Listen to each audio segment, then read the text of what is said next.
programme was funded by the Department of Social Protection, Okay. which was a huge, I suppose, advantage, obviously.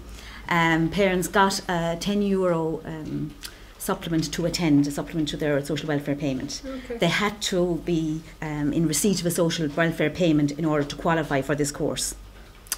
So the programme was delivered over 10 weeks in one of the primary schools. It ran 2 days a week, 3 hours per day, for 2 sessions per week. And there was a strong educational component as part of the programme. Okay. So you mentioned I was doing research on fathers. In year 2 of my studies, I did a small-scale study with a group of third-class fathers. And not surprisingly, I suppose, one of the issues that arose was that fathers were deterred by coming into a group that was predominated by women. Sure. So we decided then for last year that we would target fathers only for this personal development programme. The facilitator kind of recommended for a men's group that it would be around 12. So with all groups there was a little bit of a fall off at the start, so we had a kind of a core group of 12. And was the facilitator a man or? The facilitator was a woman. Okay. Yeah, the facilitator was a woman. So what worked, well, I mentioned the financial incentive, so that was one huge thing. But actually when I spoke to the fathers at the end, I interviewed them at the end, and what they said, and it came up right through the programme as well, is what worked was the one-to-one invitation. The knock on the door, very good. the home visit. Yeah. They kept coming back to that. If you hadn't knocked on my door, because my colleague and I did a number of home visits to invite fathers to participate, that knock on the door, Okay. that's what they said was one of the crucial factors in getting them to come in. Our greatest selling factor was the fact that there were a number of mothers who had done the course already and loved it. Okay. And in terms of, I suppose that was the next thing, where the partners were hugely influential in encouraging the men to come. And even that kind of informal chat, I remember talking to one mother in the parents' room, and she said, you know, my fella, he'd really be interested in that, but I can't ask him straight out now. And she said, we were talking about the course, and she said, don't say a word for a while now. And I'll go home and I'll say, you know, I was talking to Dorothy about this programme, and it was about getting information, you know, about going back to education for yourself and all your social welfare entitlements, and helping you build up your CV.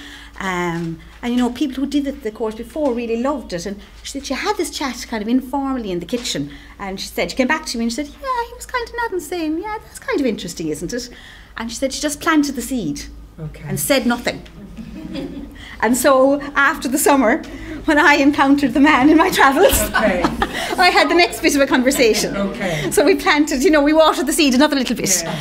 So it was a kind of a process like that, of not kind of going, you couldn't sort of go overboard in saying, you know, come to this or that or the other. So it was kind of planting the seed, watering the seed, getting information so they could take it in, and then, you know, they were ready when we made the invitation. It was interesting that the majority of the fathers felt confident about their maths skills. Now, in terms of, I'm talking about primary school maths, they were comfortable with measurement and capacity, you know, the use of fractions and that. And that, I think, stemmed from the use of maths in their own lives. And some were unemployed construction workers. So they would have been familiar with with maths language from that.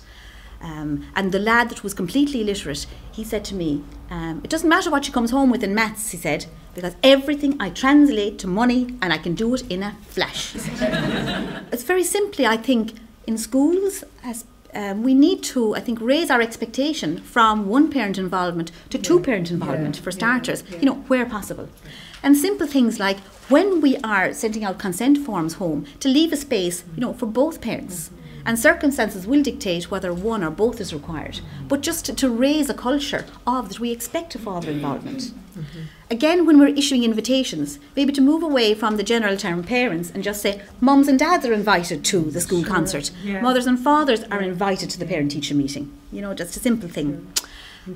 Including all, I think the greatest learning, I think, was that we need to, I think, and it's probably sometimes we're trying to be so politically correct, but I do think that we need to have a gendered approach to our parental involvement activities and our family learning literacy activities. That for some fathers, now not for all, for some fathers, a non-feminized environment is a prerequisite to engagement. So that for sometimes we need to maybe begin with a male-only programme, then we, like the Inroads programme, we can move from that then to programmes which are designed to attract men, but not exclusive to men. And I tried that in my own school. I did a dads and lads kind of a craft class, which is exclusive to boys and men before Christmas.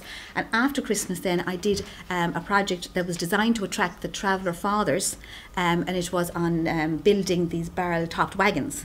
And they absolutely loved it. And a couple of mothers were involved as well, but I specifically targeted fathers. I went down to the site where they were to specifically ask the fathers to come in, and they did. I think presenting activities as well is something that needs the expertise of a man, you know, in terms of maybe a gardening thing or whatever, so that the father feels needed within the school.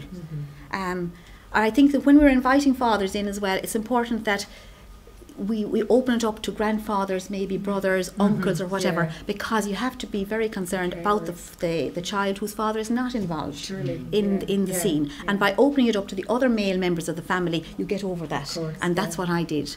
And we also need to do it in a manner which is respectful of the involvement of the mother. You know, and to work with mother. And I suppose to avoid falling into a trap then of sort of over-celebrating, you know, an activity by a father that's routinely done by mothers. So I think, you know, it is a sensitive thing. And my research was not about inciting rivalry. It's rather the complementarity of the roles. I mean, I remember at the start the father saying to me, sure, I can't read or write, so what good am I to my child? But they have so much power, you know, with their children. And I think even sharing some of that research is very powerful.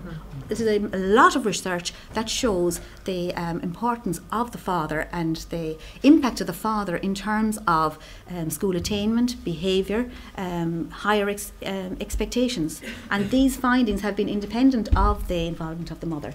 So there's a huge research base. And with the fathers group as well, I gave them feedback, because I had been doing research with the teachers as well, and I fed back to them, you know, how important the teachers felt their involvement was, and how powerful, you know, when the fathers did come into parent involvement activities in the school, the teachers could see that that had a huge impact on the child, and how they wanted to step up to the plate.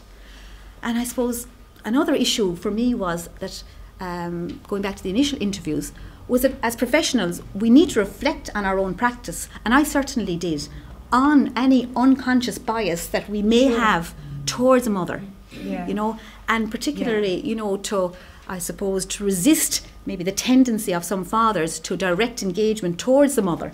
You know, I'm sure many of you have here have had the experience of Asher just herself deals with that.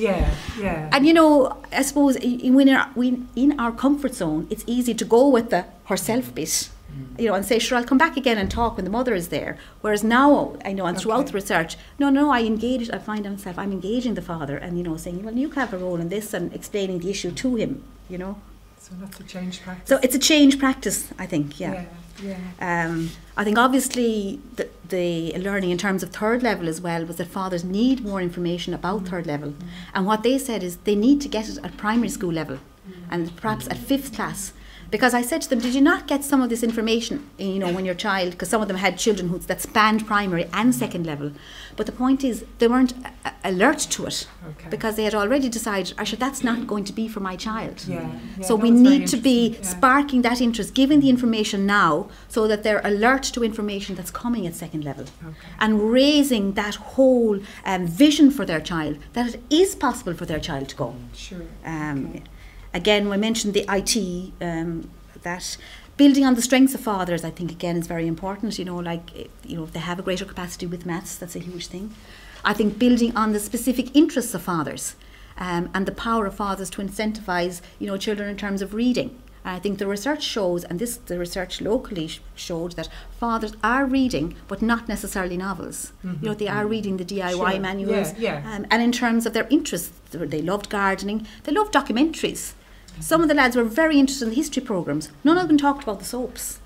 You know, that there was a whole range of interests. And when one of the teachers saying to me during the research, she said she discovered that the father was interested in animals, and she started sending home the paired reading books that were related to animals, and noticed that the father had started to sign it. You know, so if we can tap in, and I think teachers can be alert to, you know, from the informal chat with the kids, you know, what the dads are interested in, and can tap into that, whether it's sport or whatever it is. And that kind of will, you know, encourage engagement from the home side. So I suppose overall, just to finish, I think the research, I suppose, show the importance of being inclusive of both mothers and fathers in order to harness the potential of both.